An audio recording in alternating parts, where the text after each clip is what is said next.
Today's the day of the Rite of Parting. Although the star of the show is fake, we've spent so much time trying to organize it, it would be a real shame not to go there now.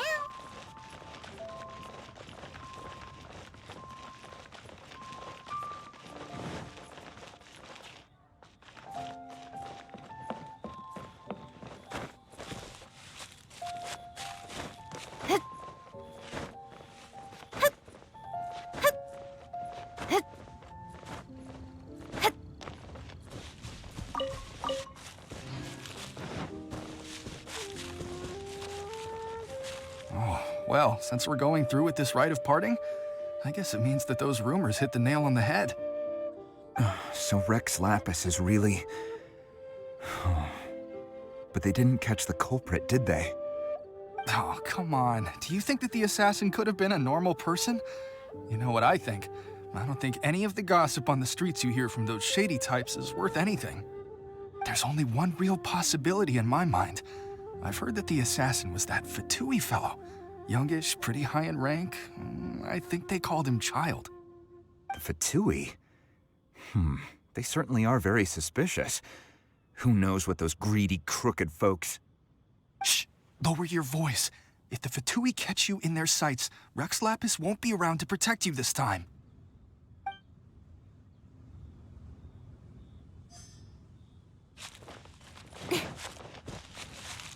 You know that god from the ocean couldn't have just shown up out of nowhere. I mean, it's been 2,000 years since Rex Lapis subdued it. Yes, and to think that this happened right on the heels of the incident with Rex Lapis, too. Say, do you think the person who assassinated our lord and released that evil god might have been one and the same? Now that you mention it, that's very possible. Yes, it's very possible indeed. I mean, it all fits together. That person must have colluded with the evil god to harm Rex Lapis. Oh, that wicked, black-hearted scoundrel. Still, what sort of supernatural prowess must this person possess to be able to do such things? I have never heard of such a person in all my years. Ah, forget it. Guessing's no use to us. Look, the Millilith over there looks like he's about to make an announcement. Let's hear what the Ministry of Civil Affairs has to say first.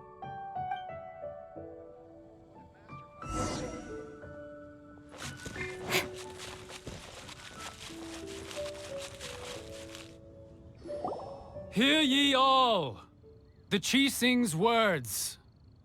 Though a dragon soars ageless as the mountains, it too must return to dust. This is common knowledge. Gods and Adepti live glorious lives, but both light and shadow have their season. So too must they face divinely appointed trials. Rumors and hearsay abound on the streets that Rex Lapis was murdered. Now, let the truth be revealed. Having been thwarted in his trial, Rex Lapis's soul has recouped the celestial heights. He beseeches the people of Liyue to grieve not and to let not their hearts be saddened. Nor are they to believe street-born rumors or indulge in baseless speculation.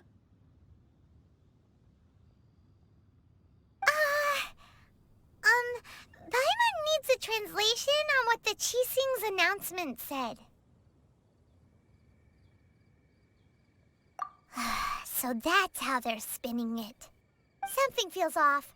Why would they suddenly give up looking for the murderer? Not to mention how this excuse sounds like something they just made up on the spot. Could the Chising already have known that Rex Lapis wasn't dead? But Zhongli said that neither they nor the Adepti knew anything. Did Zhongli tell them in secret after his gnosis changed hands? Exactly, right? Ooh, seems like the rite of parting has been going on for a while now. Let's go have a look.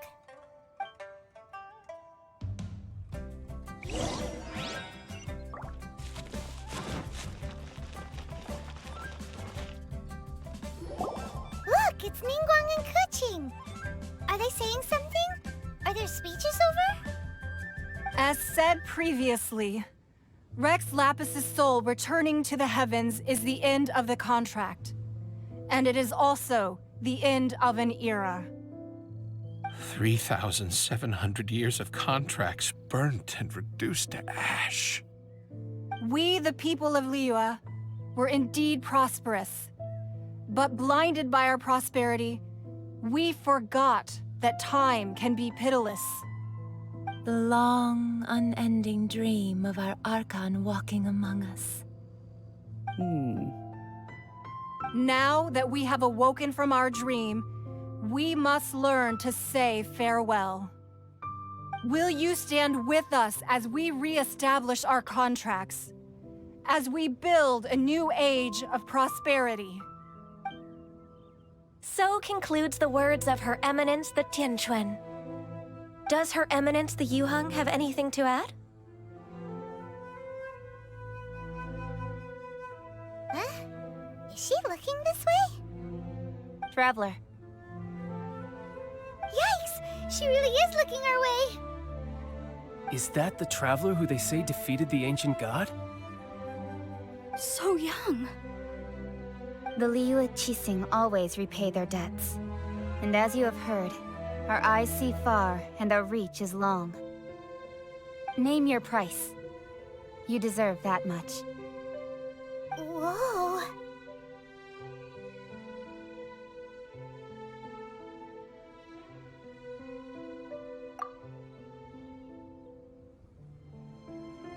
Well, could you help me put up some missing person posters?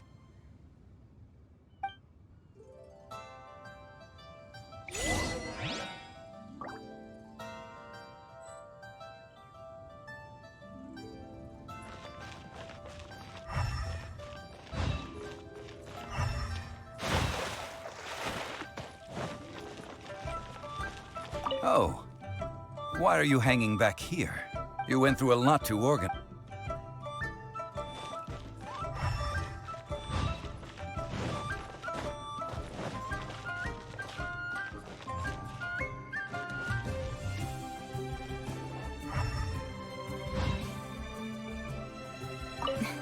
If you were looking...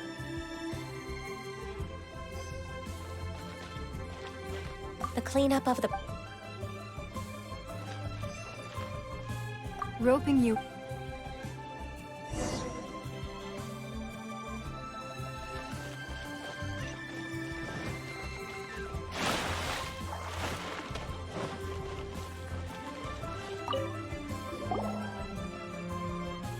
Hey, Zhongli! Look at this. Everyone in Liyue is caught up in their emotions, thinking that they'll never see Rex Lapis again. And here you are looking all relaxed. Why would I not feel more at ease after laying down the burden I have borne for 3,700 years? Right. If the two of you can spare the time, I should treat you to a meal at the Xinyue kiosk.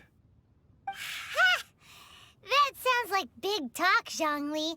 Paimon might have believed you if you were treating us to some third-round knockout, but you'd have to pay out your nose just to stand inside Xinyue kiosk. Are you sure you can afford it?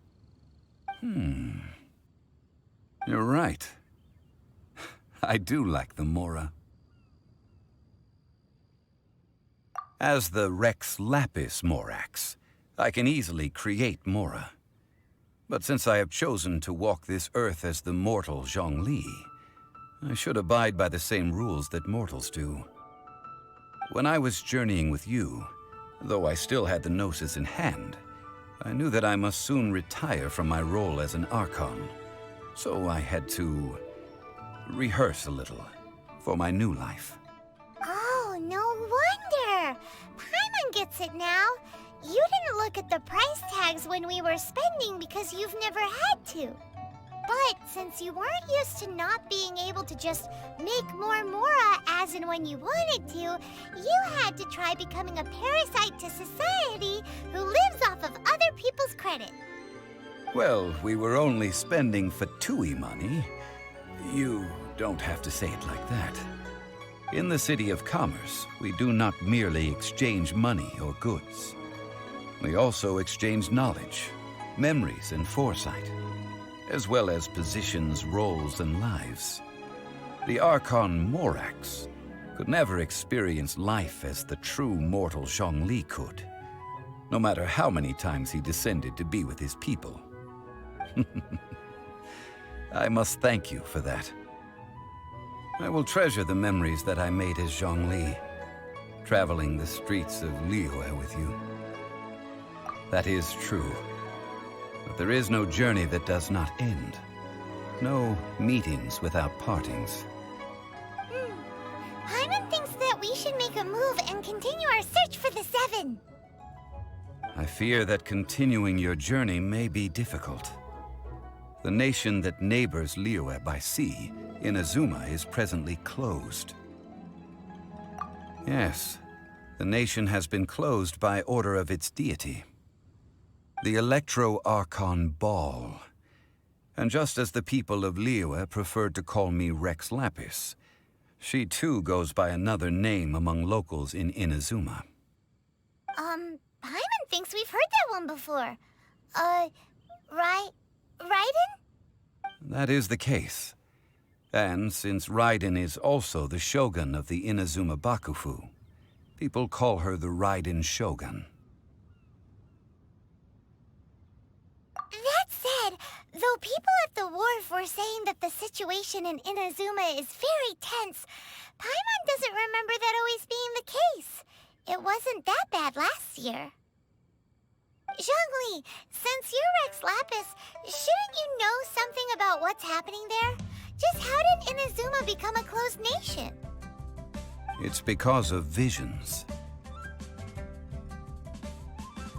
Visions? When faced with circumstances beyond their control, humans often bemoan their lack of power. But if a person shows true strength of will at a desperate and fateful moment in their life, the gods will look upon them with favor. This is what visions are. Magical foci bestowed upon those who have been acknowledged by the gods. Uh-huh. That's how people in Teyvat see it. But starting from last year, the Raiden Shogun began promulgating the Vision Hunt Decree. Vision Hunt Decree? Yes. It was an order to seize all visions within Inazuma's borders, and to inlay them upon the hands of a statue of the 1,000-armed, 100-eyed god. They want to seize visions. But why? Aren't visions blessings from the gods? I should think that in the Raiden Shogun's eyes, it is precisely because they are divine blessings that they should be under the sole dominion of divinity. Whoa, that's harsh. The Anemo Archon is the god of freedom, and the Geo Archon is the god of contracts. For her part, the Raiden Shogun is the god of eternity. It seems as though she has finally decided to eliminate any unstable elements that could pose a threat to her eternal realm. The fact that even I, the oldest of the seven, have now passed away, will only strengthen her resolve to pursue eternity. Knowing her, she must have again quoted that adage she is most fond of when proclaiming that decree to her people. 7 ideals for 7 gods, and of these, eternity is nearest unto heaven. All right then. Was there anything else you wished to know?